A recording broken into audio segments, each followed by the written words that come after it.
Introduction. Though it is hard to disagree that this is a wonderful world, unfortunately, there are several disadvantages and adverse factors influencing people's experience throughout their lives. For example, one of the primary and serious problems is the high crime rate and the vast number of offenders. A way to solve this issue and prevent persons from defying the law is to punish those who commit crimes so that neither they nor others consider it an option. Although it is a rather practical and time-tested method, there is an opinion that punishing people is not ethical, and rehabilitation is a better approach to correct the antisocial behavior of criminals. Punishment. The purpose of this part of the research paper is to discuss incarceration as a special way of dealing with offenders. Punishment is an efficient process of imprisoning criminals to make them regret their former deeds, realize their fault, rethink their values and habits, and make the right decisions regarding their future life. This is a rather severe way to correct people's behavior, and it often turns out to be counterproductive and destructive. Advantages. To begin with, there are several benefits of incarceration that make it a useful approach. First, imprisonment protects ordinary people from offenders and their harmful or dangerous actions.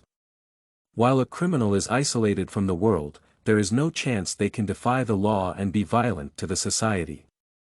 Inmates typically do not have opportunities to re-offend when being locked away, but their chances to correct their behavior increase. Thus, another advantage is that punishment provides criminals with a place and time to rethink their lifestyle and beliefs. Isolation from their friends and families may make them begin to value them more. In this case, former offenders decide to start a new life and live it according to the law. Third, such a profound experience works as a deterrent, and after being released, former criminals prevent themselves from misbehaving in order not to be imprisoned again.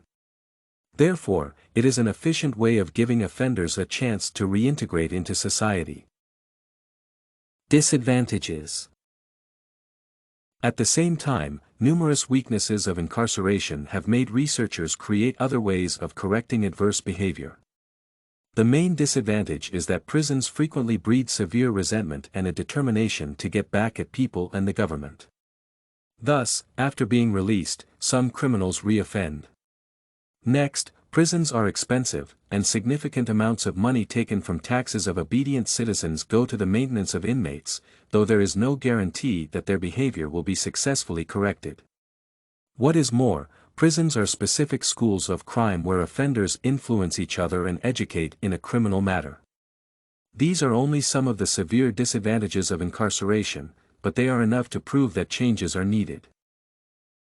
Rehabilitation. On the contrary, rehabilitation is a unique and safer process of retraining and re-educating offenders. Typically, the primary purpose of such programs is to help inmates change and grow without damaging their mental state or turning them against the government and society. Various rehabilitation types include community corrections and education, employment, or counseling rehabilitation for convicts. The benefits and limitations of this approach are discussed further. Advantages. As mentioned above, rehabilitation is a softer and safer process that helps people correct their habits and behavior and become more socialized while also avoiding traumatizing them. According to the Center on Sentencing and Corrections, most rehabilitation types are focused on implementing a behavioral management approach to supervision that prioritizes assisting offenders in leading successful, crime-free lives in the community.